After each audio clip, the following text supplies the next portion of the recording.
I'm about to give y'all 3 reasons why you shouldn't even be surprised about this divorce. Number 1, they got married too quick. Now, Megan claims that God told her before she even got with him that he was her husband. And I'm not saying what she's saying isn't true, but you're supposed to get a chance to know one another. And it's going to take longer than how long they were dating before they got married. Maybe if they would have dated each other a little bit longer, they would have known that they wasn't compatible enough to be together and to be married. They would have learned through dating each other longer that they were better off as friends or best friends than as a married couple. This would have avoided 9 years of a waste of time. But with him being a Christian, I'm tell you something about Christians. A lot of times, those Christians who are in church, they don't think like that. They be thinking like, well, we need to hurry up and get married so we can have sex.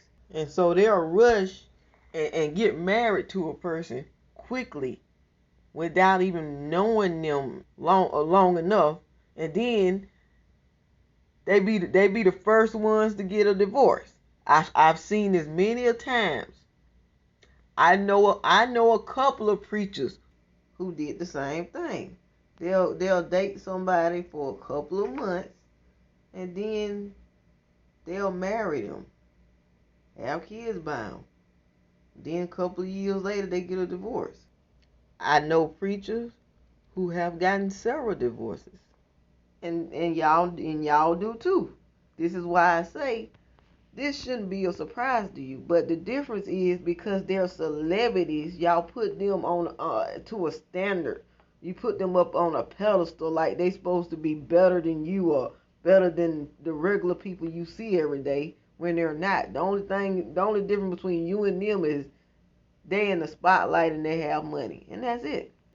At the end of the day, they have blood in their running through their veins just like you. They have all the organs in their body that you do. They're human just like you. If you wouldn't look at these people as relationship goals, none of this would surprise you. But anyway, moving on. Reason number 2 why you shouldn't be surprised. Hollywood couples, Hollywood marriages don't often last.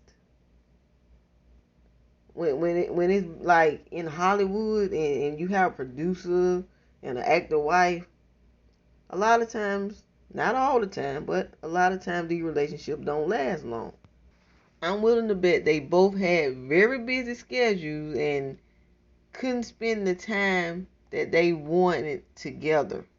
Most of the time because she probably on the road and he probably producing. Sometimes that can put stress on a relationship. For a normal married couple, that can put a stress on the relationship. Why do you think all these celebrities get married and then get divorces? They be putting stress on their relationship. But you have some in Hollywood that like to get divorces like they change draws because they don't value marriage. Movie stars don't value marriages in the same way a regular person would. A regular person that believe in the sanctity of marriages and never getting a divorce. And then you have church people who do the same thing. They ain't no different, but they quick to judge you for doing something total opposite. Which brings me to reason number 3. Say what you will. In the same way Hollywood gets married quick and gets divorced, people in church will get married and get married quickly, then wind up getting a divorce.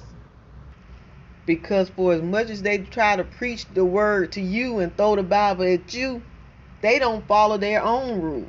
They don't follow what the Bible say. Because it says in the Bible, go look up one of them old scriptures. Go look up one of them scriptures in your grandmama's Bible or your great grandmama's Bible, and it'll have it in there where Jesus say, "Truly I say unto you, any man who divorces his wife and marries another one is still committing adultery." Now, why did the preacher skip over that? You meet a lot of preachers that skip over this. Now I'm not trying to judge him, but I'm just saying this man is a preacher, right? There's a lot of preachers do this, but they'll go straight to the submission part, but they'll totally look over other parts. It says in the Bible that the first person you married, that's who you married to until she dies or you die. So whoever you marry next, you commit adultery with them. Bam. Merry Christmas, and don't forget to like, subscribe, comment, and share down below. Peace.